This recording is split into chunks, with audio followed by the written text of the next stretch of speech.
अस्सलामुअलैकुम वरहमतुल्लाहि वबरकातुह। औज़ु बिल्लाहि मिनश्शैतानिर्रजीम। बिस्मिल्लाहिर्रहमानिर्रहीम।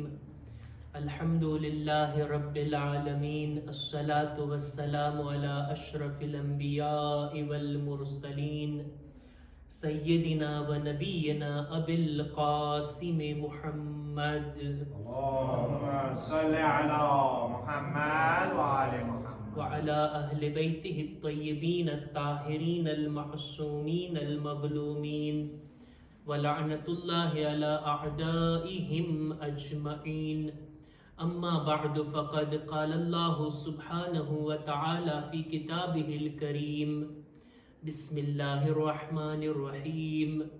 शहरु रमज़ान अल्लज़ी उन्ज़िला फ़ीहिल क़ुरआन। सलवात पर मुहम्मद व आले मुहम्मद। अल्लाहुम्मा सल्लि अला मुहम्मद व आले मुहम्मद। માહે મુબારક રમઝાનની આ નૂરાની રાતોમાં ખુદાની આપેલી તૌફીકથી આપણે બધા કુરાન મજીદની તિલાવત અને સાથોસાથ તફસીરે કુરઆનના આ દર્સની અંદર સાથે બેસીને અલ્લાહના કલામની તફસીરની આપણે ચર્ચા કરીએ કે ખુદા આપણને આ કુરાન મજીદમાં શું સંદેશો આપે છે અને આપણી જિંદગીમાં કુરાન મજીદ દાખલ થાય, કુરાનની તાલીમાતને આપણે અપનાવીએ અને જિંદગીને નૂરાની બનાવીએ, એ મકસદ છે. માહે મુબારક રમઝાનની અંદર આપણે છીએ. આખો રમઝાન મહિનો એની કલાકો, એની મિનિટો, એની ફઝીલત બીજી બધી કલાકો, દિવસો અને મિનિટો કરતાં અફઝલ છે. રમઝાન મહિનાના દિવસો અને રાતો બીજા બધા મહિનાના દિવસો અને રાતો કરતાં અફઝલ છે. એક સારામાં સારો સમય આ રમઝાન મહિનાનો ઈ છે સહેરીનો સમય, વખતે સહેર, સુબહની અઝાનની પહેલાનો સમય. સહેરના સમયે કે જે નમાઝ શબ માટે ઘણી જ ફઝીલતનો સમય છે. સહેરીના ટાઈમે રોઝો રાખવાવાળા લોકો કંઈ સહેરીમાં કંઈ ખાય, આ સહેરી કરવી. રિવાયતની અંદર આના માટે ઘણી તાકીદ છે. રમઝાન મહિનામાં આપણે રોઝા રાખીએ, ઇફતાર તો બધા કરતા હોય, એમાં તો કેવું ના પડે, પણ સહેરી કરવી એની પણ એટલી તાકીદ છે. હદીસની અંદર મળે છે કે અસહુરો બરકા, જે કોઈ સહેરી કરે ને તો આ એના માટે બરકતનું કારણ બને. હદીસમાં મળે છે કે તસહરુ મિન આખિરિલ લૈલ વ હુવલ ગઝાઉલ મુબારક, રાતના છેલ્લા સમયમાં કંઈ ખાઓ, આ ખાવું તમારા માટે એક મુબારક ગઝા છે, એક મુબારક ખોરાક છે. હદીસની અંદર મળે છે કે કંઈ ને કંઈ તમે ખાઓ, ભલે કંઈ નહીં તો એક ખજૂર, મિસ્દાક તરીકે હદીસમાં બયાન થયું છે, કંઈ નહીં તો એક ખજૂર ખાઈને સહેરી કરો, કંઈ નહીં તો એક ઘૂંટ પાણી પીને તમે સહેરી કરો. ખુદા સહેરી કરવા વાળા ઉપર પોતાની સલવાત મોકલે છે.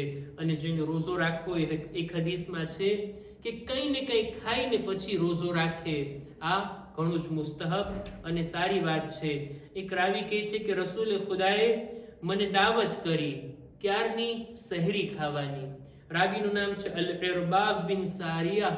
કહે છે રસૂલે ખુદાએ મને આ શબ્દો કહીને મને ઇન્વાઇટ કર્યો પોતાના ઘરે, કે છે હલુમ્મા ઇલલ ગઝાઇલ મુબારક, આ મુબારક ખોરાક ખાવા માટે તું મારા ઘરે આવ અને હું તને દાવત આપું છું. આ સહેરીનું ખાવું કેટલી એની અંદર બરકતો રાખી છે કે માસૂમ આટલી તાકીદ કરે છે. એક હદીસમાં મેં જોયું કે રોઝો રાખવા માટે, રોઝાની અંદર સારી રીતના આસાનીથી રોઝો તમારો પસાર થાય એ માટે સહેરી ખાઈને અને દિવસના થોડોક આરામ કરીને મદદ મેળવો, જેથી રોઝો પૂરો કરવો આપણા માટે આસાન બની જાય. આ હદીસમાં તાકીદ કરવામાં આવી છે.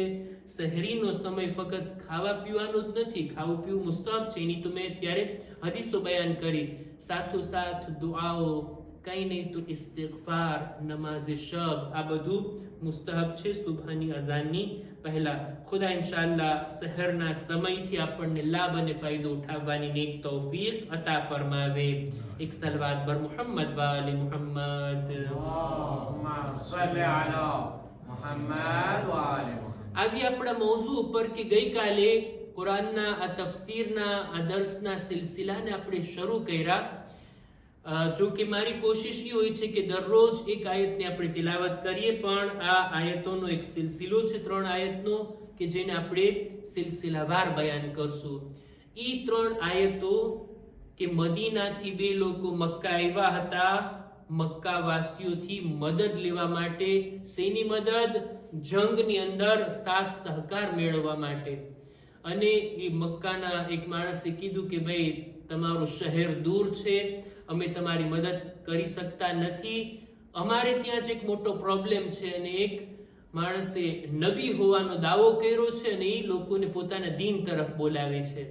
ગઈકાલનો વાક્ય આપ લોકોના ઝહેનમાં હશે. આ લોકોમાંથી એક માણસ જાય છે રસૂલની ખિદમતમાં, રસૂલના પૈગામને સાંભળે છે અને રસૂલુલ્લાહ આ 3 આયતની તિલાવત કર્યા. આ સાંભળતાની સાથે જ એ બંને માણસો મુસલમાન થઈ ગયા અને રસૂલે ખુદાને મદીના આવવાની દાવત આપે છે. રસૂલના જવાબ પહેલા રસૂલે ખુદા એક માણસને મોકલે છે આ લોકો સાથે કે જાય કુરાનની આયતો એને શીખાડે. અને આ આયતો હતી કે જેની બરકતથી આખું મદીના મુસલમાન થયું, મુઅમિન બન્યું અને રસૂલુલ્લાહને પોતાના શહેરમાં દાવત આપવા માટે તૈયાર થયું. એ આયતોને આપણે જોઈએ. આ 3 આયતોની અંદર ખુદાએ 10 હુકમ આપ્યા છે, 10 ફરમાન આપ્યા છે. અને આ 10 ફરમાનને આપણે ઇન્શાઅલ્લાહ એક એક બયાન કરશું. આજે 4-5 બાબતોને મારે બયાન કરવી છે. આ 10 વાતો એવી છે ને કે ફક્ત એવું નથી કે ઇસ્લામમાં જ હોય, ના, આસમાનથી જેટલા દીન આવ્યા છે, જેટલા ધર્મ આવ્યા છે, બધાની અંદર આ 10 બાબતો તો કહેવામાં આવી જ છે. એનું ધ્યાન રાખવાનું જ છે. અને એક રીતે જોતા આસમાની કિતાબમાં જો આ વાત ના હોત, ખુદાએ કુરાનમાં ના કીધું હોત, તો પણ સારો માણસ, સમજદાર ઇન્સાન પોતાની અકલથી કામ લઈને તો પણ આ 10 બાબતોથી ઈ છેટે રહેતે, ઈ અલગ રહેતે. આ 10 બાબતોનો ખ્યાલ ઈ જરૂર રાખતે. 10 કામો કે જે નથી કરવાના, 10 વાતો કે જેનાથી આપણે બચવાનું છે, એને ખુદાની અંદર બયાન કરે છે. આપણે આયતની શરૂઆત કરીએ જો સૂરે અનઆમની 151મી આયત. ખુદાવંદે આલમ આ રીતના રસૂલે ખુદાને કહે છે, કુલ તઆલુ અતલુ મા હરમ રબ્બુકુમ અલૈકુમ. એ મારા રસૂલ, તમે આ લોકોને કહો કે તમે લોકો આવો, હું તમને બયાન કરું, તમારી સામે તિલાવત કરું કે તમારા પરવરદિગારે કઈ કઈ ચીજોને તમારા પર હરામ કીધી છે, કઈ કઈ બાબતોને કરવાની મનાઈ કરી છે. આવો હું તમને એ ગણાવું. પછી એક 10 બાબતોને ખુદાવંદે આલમ ગણાવે છે. સૌથી પહેલી વાત, અલ્લા તુશ્રિકુ બિહી શૈઆ. હરગીઝ ખુદાની સાથે બીજા કોઈને શરીક ના બનાવો. અલ્લાહ એક છે, તૌહીદ. અલ્લાહ યુનિક છે, એના જેવો બીજો કોઈ નથી, કોઈ એનો સાથી નથી, કોઈ એનો ભાગીદાર નથી, કોઈ એના બાલ બચ્ચા નથી, કોઈ એના મા બાપ નથી, કોઈ નથી. જે કંઈ પણ પેદા થયું છે આ દુનિયામાં, જેટલી મખલુકાત છે એનો ખાલિક ફક્ત એક છે. આખી દુનિયાનો પાલનહાર ફક્ત એક છે.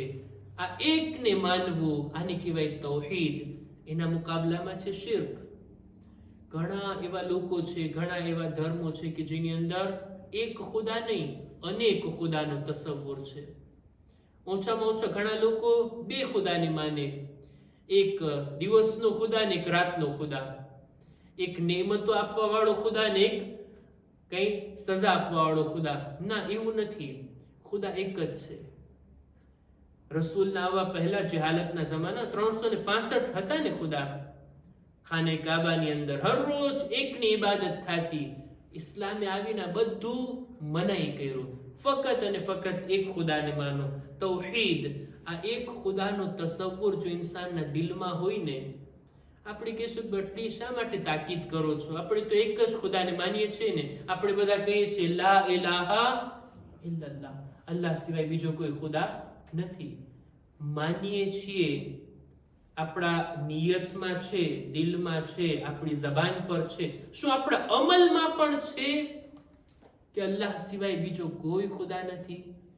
જો અમલમાં પણ હું ફકત અને ફકત ખુદાને માનતો હોઉં ને, તો હું ફકત ખુદાના હુકમનું પાલન કરત. ખુદા જેમ કહે છે એમ હું કરીશ. પણ ઇન્સાન પોતાની જિંદગીમાં જેમ ખુદા કહે છે એ પણ કરે છે, જેમ શૈતાન કહે છે એમ પણ કરે છે, જેમ પોતાનો નફ્સ કહે છે એ પણ કરે છે. ઇન્સાન જ્યારે તવક્કુલના મરહલા પર આવે તો મારો ભરોસો 100% પૂરેપૂરો ફકત ખુદા ઉપર છે કે નહીં? મને મારો ભરોસો ખુદા ઉપર પણ છે, મારા રિલેશન ઉપર પણ છે, મારી ઓળખાણ ઉપર પણ છે, મારા દોસ્તો ઉપર મને ભરોસો, મારા પૈસા ઉપર મને ભરોસો, મારી તંદુરસ્તી ઉપર મને ભરોસો. આ બધી ચીજો ભરોસાને લાયક છે? ના. ફકત અને ફકત ખુદા ઉપર ભરોસો, ફકત ખુદાની ઇબાદત, ફકત ખુદાના હુકમનું પાલન. અને દિલની અંદર ઇન્સાન આ વાતને રાખી લે, સાચવીને, કે જે કંઈ પણ મને મળે છે બધું ખુદાના તરફથી છે. મારો રાઝિક પણ ખુદા, મારો ખાલિક પણ ખુદા. હા, રોઝી આપનાર ખુદા છે, એને ઝરિયા મુકર્રર કર્યા છે. અહીંયાથી રોઝી મળે છે, અહીંયાથી રોઝી મળે છે, પણ ઝરિયા અલગ અલગ છે. જે કોઈ છે એ બધા ઝરિયા છે, બાકી રાઝિક તો ફકત ખુદા છે. જેવી રીતના આપણા ખાલિક આપણા મા બાપ નથી. આપણા મા બાપ આપણને દુનિયામાં આવવાના ઝરિયા છે, બાકી આપણું પેદા કરનાર ખુદા છે. આને કહેવાય તૌહીદ. એક ખુદાને માનવું, એક જાતની ઇબાદત કરવી, એકના હુકમનું પાલન કરવું. ખુદાને નથી પસંદ કે ખુદા સાથે આપણે બીજા કોઈને પણ માનીએ, બીજા કોઈને પણ એના પાર્ટનર બનાવીએ. હરગીઝ શિર્ક ના કરો. આ પહેલી વાત. બીજી વાત, વબિલ વાલિદૈન ઇહસાના. મા બાપ સાથે નેકી અને ઇહસાન ભર્યું વર્તન કરો. જો આ 10 બાબતો કે જે આપણી સામે છે, જેની આપણે ચર્ચા કરવાની છે, એમાં ખુદા એમ કહે છે આ ના કરો, આ ના કરો, ઓલાથી બચો, આનાથી પરહેજ કરો. બધી નહીં કરવાની વાતો છે. આ એક જ મૌઝૂ છે કે જેમાં ખુદાવંદે આલમ મા બાપ વિશે જ્યારે ભલામણ કરે છે ત્યારે એમ નથી કહેતો કે મા બાપને હેરાન ના કરો, મા બાપને તકલીફ ના પહોંચાડો. ભાઈ, જે આખું લિસ્ટ છે 10 કામોનું, બધામાં નહીં કરવાની જ વાત છે ને. મા બાપ વિશે ભલામણ કરવી હતી તો એમ કહેતી કે મા બાપને પરેશાન ના કરો, મા બાપને તકલીફ ના પહોંચાડો, એમને અઝિયત ના આપો, એમ કહી દે તો પણ ચાલત અને બરાબર સરખું આવી જાત. આ તરતીબ, આ વાતો જે કંઈ બયાન થાય છે 10 વાતો, પણ એમ નહીં. જો એમ કહેવામાં આવ્યું કે મા બાપને પરેશાન ના કરો, તો ઔલાદ મા બાપને ખૂણામાં મૂકીને ચાલી જાત. અમે ક્યાં પરેશાન કરીએ છીએ?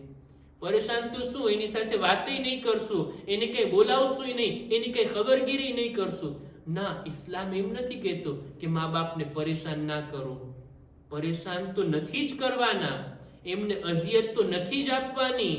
આટલું જ નહીં, એમને મૂકી પણ નથી દેવાના, બલકે એમની સાથે ઇહસાન ભર્યો વર્તાવ કરવાનો છે, એમની સાથે નેક સુલૂક કરવાનો છે, સારો વર્તાવ એમની સાથે કરવાનો છે. અને આ શબ્દો એવા છે ને, વબિલ વાલિદૈન ઇહસાના. અરબી ગ્રામરની અંદર જ્યારે ઇહસાન બેની સાથે આવે, વબિલ વાલિદૈન ઇહસાના, એનું મીનિંગ અલગ થાય. સામાન્ય રીતે ઇહસાનની સાથે ઇલા આવે, ઇલલ વાલિદૈન ઇહસાના એમ નથી. ઇલલ વાલિદૈન ઇહસાના જો એમ કીધું હોત, મા બાપ સાથે નેકી કરો, તો આપણે પોતે નેકી કરીએ અથવા આપણે કોઈને પૈસા આપી દઈએ કે લ્યો તમે મા બાપને સાચવો, એમ પણ થાય. પણ જ્યારે 2 થી આ શબ્દ આવે ને વબિલ વાલિદૈન ઇહસાના, એટલે તમે પોતે મા બાપની સાથે નેકી કરો. ખુદ પોતે. હું કોઈને રાખી દઉં કે તું મારા મા બાપના પગ દબાવ, એમ નથી. એનો મતલબ એ છે કે હું પોતે એમના પગ દબાવું, હું પોતે એમની ચાકરી કરું. એ બીમાર છે તો હું પોતે એમને સાથ આપું અને એમની સેવા કરું. આ પોતે, આપણે પોતે એમનો ખ્યાલ રાખવાનો છે.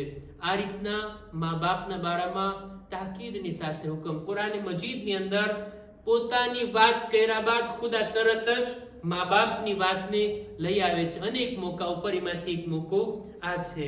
વધારે ઊંડાણમાં ના જાઓ, નહીતર એક એક ટોપિક ઉપર એક એક મજલિસ તો થઈ શકે. મેં અર્ઝ કર્યું હતું કે આ 10 વાતો છે તો 10 બાબતો મારા જેવો નાનો તાલિબ ઇલ્મ પણ બયાન કરી શકે. ઘણી બધી વાતો છે. આપણે આગળ વધીએ. જોઈ, સૌથી પહેલા ખુદાની સાથે કોઈને શરીક ના કરો. બીજું, મા બાપ સાથે ઇહસાન ભર્યો વર્તાવ કરો. ત્રીજું, વલા તક્તુલુ ઔલાદકુમ મિન ઇમલાક, તમે તમારી ઔલાદને કત્લ ના કરો. ઈ વાતથી ડરીને કે આ લોકોને શું ખવડાવશો, શું પીવડાવશો, કેટલો ખર્ચો થાય છે, અમારી પાસે કઈ છે નહીં. ઈ જમાનાની અંદર આપણે બધા સાંભળ્યા છે ને કે જે હાલતના જમાનામાં બાપ પોતાના હાથે પોતાની દીકરીને જીવતે જીવતા દફન કરી નાખતો. આ સાંભળ્યું છે આપણે. ફક્ત દીકરીઓને જ આ રીતના કત્લ ના કરતા. ક્યારેક ક્યારેક કોઈ માણસ દુકાળ પડ્યો હોય, એની પાસે કઈ ખાવા પીવાની ચીજો ના હોય, પોતાના દીકરાઓને પણ આ લોકો પોતાના હાથે કત્લ કરી નાખતા. કે આપણી પાસે ક્યાં કઈ છે ખર્ચો આપવાનો, આપણી પાસે ક્યાં કઈ છે કે એમની પાલન પોષણ કરવાનો, ભરણ પોષણ કરવાનો આપણી પાસે ખર્ચો નથી. ખુદા મનાઈ કરે છે, ના, તમારી ઔલાદને તમે કત્લ ના કરો. એમના ખર્ચાથી ડરીને, આ એમની પાલન પોષણ કરવાના ખર્ચાથી ડરીને કે આપણે નહીં પહોંચી શકશું. ખુદા કહે છે નહનુ નરઝુકુકુમ વ ઇય્યાહુમ, રિસ્ક આપનાર અમે છીએ, અમે તમને પણ રિસ્ક આપશું, એનું રિસ્ક પણ અમે તમારા સુધી પહોંચાડશું. તમે તમારી ઔલાદને કત્લ ના કરો. જે હાલતના જમાનામાં આ હુકમ હતો કે ઔલાદને લોકો કત્લ કરી નાખતા, ખુદા મનાઈ કરે છે કે અમે રોઝી આપનાર છે, શા માટે તમે કત્લ કરો છો? આજના જમાનામાં પણ મોડર્ન જે હાલત છે, બાળકને દુનિયામાં લાવવા જ નથી દેતા. બાળક દુનિયામાં આવે એ પહેલા જ એનું કત્લ કરી નાખવું, આ પણ ઇસ્લામની અંદર હરામ છે. એમ વિચાર કરે કે ભાઈ કેમ એને મોટા કરશું, કેમ એની તરબિયત કરશું, કેમ એનો ખર્ચો આપણે પૂરો પાડશું, અને આ નિયતથી આવનારા બાળકને રહેમમાં જ કત્લ કરવામાં આવે, આ પણ એક કત્લ છે. આ આયત એને પણ લાગુ પડે છે. હું વધારે એની અંદર આગળ નથી જાતો. ત્યારબાદ ખુદાવંદ આલમ કહે છે ચોથું, વલા તaqrabul ફવાહિશ મા વહર મિનહા વમા બતન. અમુક ખરાબ ગુનાહ એવા છે કે ઈ અંજામ તો ના આપો, એવા ગુનાહથી નજદીક પણ ના જાઓ, એની બાજુમાં પણ ના જાઓ. અમુક ખરાબ ગુનાહ, બહુ ખરાબ ગુનાહ કે જેનો જિક્ર કરવો પણ આપણને પસંદ ના હોય, એ કામથી દૂર રહેવાની ખુદાએ ભલામણ કરી. અમુક ગુનાહ ઇન્સાન પોતે ના કરતો હોય, પણ એ ગુનાહને નજીકથી જઈને જોતો હોય, એ ગુનાહ વિશે જાણકારી મેળવતો હોય, એ ગુનાહમાં જે લોકો ફસાયેલા છે એમની સાથે ઉઠક બેઠક રાખતો હોય અને બધું જાણતો હોય, શું થયું, કેમ કર્યું, આ તે.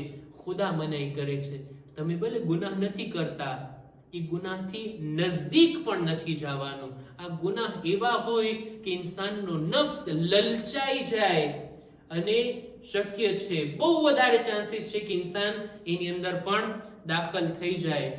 એવા ગુનાહથી આપણે પરહેઝ કરવામાં આવે. અને ત્યારબાદ આગલી ચીજ, વલા તક્તુલુ નફ્સ અલ્લતી હર્રમ અલ્લાહુ ઇલ્લા બિલહક, કોઈને પણ કત્લ ના કરો, કોઈ બે ગુનાહની જાન ના લેવામાં આવે. આ પણ ગુનાહે કબીરા છે, કોઈની જાન લેવી. કોઈની જાન બચાવવી કેટલો મોટો દરજ્જો છે. કુરાન મજીદમાં છે ને કે કોઈ માણસ કોઈને બચાવે, એક જિંદગીને કોઈ બચાવે, જાણે એમ કે આખી દુનિયાના લોકોને એને બચાવી લીધા. જાન બચાવવાની તાકીદ છે ઇસ્લામમાં, જાન લેવાની નહીં. કોઈને પણ કત્લ કરવાની ખુદા મનાઈ કરે છે, સિવાય એ કે કોઈ કાતિલ હોય પોતે જ. કોઈ એવા માણસે અનેક લોકોને કત્લ કર્યા હોય, દેખીતી વાત છે, એની સજા છે, સજા આપવાની વાત અલગ, પણ કોઈ બેગુનાહ હોય, બેકસૂર હોય, એનો જીવ લેવાની કોઈને હક નથી. આ અત્યારે 5 વાતોને મેં બયાન કરી. વિચાર કરીએ જોઈએ, આ બાબતો ખુદાએ ના પણ કીધી હોત ને, દીન ઇસ્લામમાં આનો ઉપર ભાર ના મૂકવામાં આવ્યો હોત ને, તો ઇન્સાન પોતે બેસીને અક્કલથી વિચાર કરે, એની ફિતરત, એનું દિલ આ બાબતોને કબૂલ કરે છે, માને છે કે આવા કામો આપણે ના કરવા જોઈએ. આગળ ખુદા કહે છે, ઝાલિકુમ વસ્સાકુમ બિહી લઅલ્લકુમ તાक़િલૂન. આ બધી નસીહતો છે, વસિયતો છે કે જે ખુદા તમને બયાન કરે છે, જેથી તમે વિચાર કરવા લાગી જાઓ અને ફિક્ર કરવા લાગી જાઓ. આ બાબતોને અહીંયા જ રોકતા ઇન્શાઅલ્લાહ આવતીકાલની મજલિસમાં આપણે કન્ટિન્યુ કરશું કે ખુદા હજી બીજા 5 ફરમાન આપે છે કે એ આપણે નથી કરવાના, એનાથી બચવાનું છે. ઇન્શાઅલ્લાહ એની ચર્ચા આપણે કરશું. અહેકામ અને મસાઇલની અંદર આપણી ચર્ચા હતી રોઝાની અંદર, રોઝાની હાલતમાં અમુક કામો કરવા મકરૂહ છે, દિત્તેસ્તાબલ છે, બહેતર છે ઇન્સાન એનાથી પરહેઝ કરે, જેથી રોઝાનો સવાબ ઓછો ના થઈ જાય. અમુક બાબતોને આપણે બયાન કર્યા, આજે પણ અમુક બાબતોને આપણે બયાન કરવી છે. જો રોઝાની હાલતમાં કોઈ પણ એવું કામ કરું કે જેથી બદનમાં કમજોરી આવે, બદન નબળું પડી જાય, ઝઈફ થઈ જાય, એવા કામ કરવા મકરૂહ છે. દાખલા તરીકે ખૂન આપવું, લોહી આપવું, બ્લડ ડોનેશન કે સારી વાત છે, કોઈ આપે, પણ રોઝાની હાલતમાં જો કોઈ ખૂન આપે અને એનાથી રોઝામાં કમજોરી આવે ને ચક્કર આવવા લાગે ને પડી જાય ને નબળાઈ લાગવા મળે, આ એક એવું કામ છે કે ઇન્સાનનું બદન કમજોર થઈ જાય, નબળું પડી જાય, તો એવા કામો કરવા રોઝાની હાલતમાં મકરૂહ છે.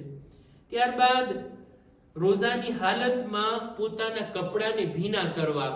બહુ ગરમીની અંદર કોઈ રોઝા રાખતું હોય, અલ્હમ્દુલિલ્લાહ આપણે તો અહીંયા સારો સમય છે કે ગરમી જાય છે ને ઠંડી આવી રહી છે. બીજે ઠેકાણે આના કરતા અલગ હોય, ત્યાં ગરમી આવી રહી હોય, ફૂલ ગરમીની અંદર માણસો રોઝા રાખતા હોય. ગરમીમાં જો ઇન્સાન પોતાના કપડાને ભીના કરે તો જરાક સારું લાગે ને, બદનમાં ઠંડક વળે. આ મકરૂહ છે કે પોતાના કપડાને ભીના કરવામાં આવે.